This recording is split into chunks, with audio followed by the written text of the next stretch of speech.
Jesus and his friends are walking around Jerusalem, doing whatever they were doing. Maybe heading for a falafel. We don't know.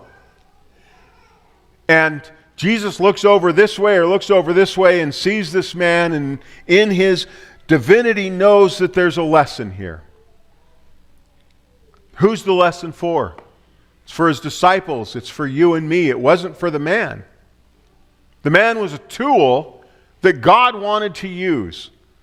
And he was blind his entire life because that tool needed to be used to teach us throughout the thousands of years until Jesus returns.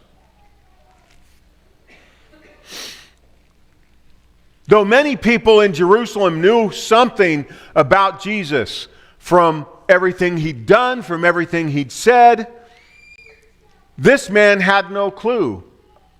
He didn't follow him around. He didn't get the scuttlebutt. He didn't read the National Enquirer.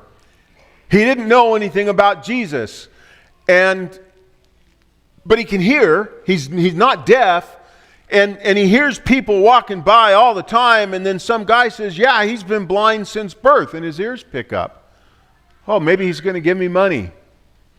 And then there's a group of guys that come over, and one of them is teaching, and he's talking about him. And then someone else in the group says, well, is he blind because he sinned while he was in the womb? Did his parents sin? And now this guy's kind of getting well, what's all that about?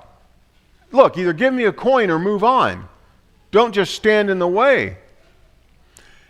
And then one of them says something to George and starts talking in a very low voice and says, I'm going to put some stuff on your eyes. Just relax here.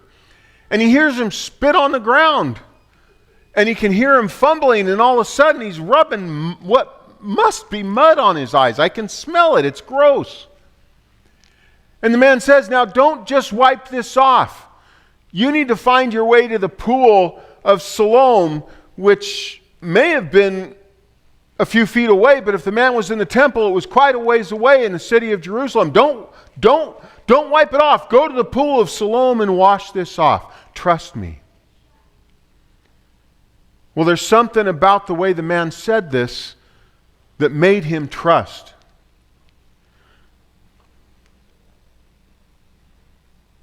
At this point, the story of Jesus and the disciples ends. But his story is just beginning, isn't it? George has been going to the temple daily for years, begging.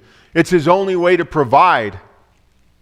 He can't do any work. He can't see anything. There's no braille. There's no canes. There's no school for the blind.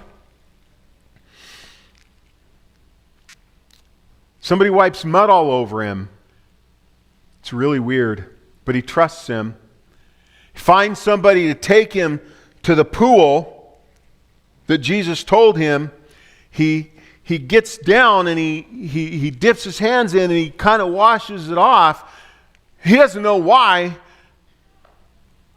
And light, shapes, color flood in for the first time in his life.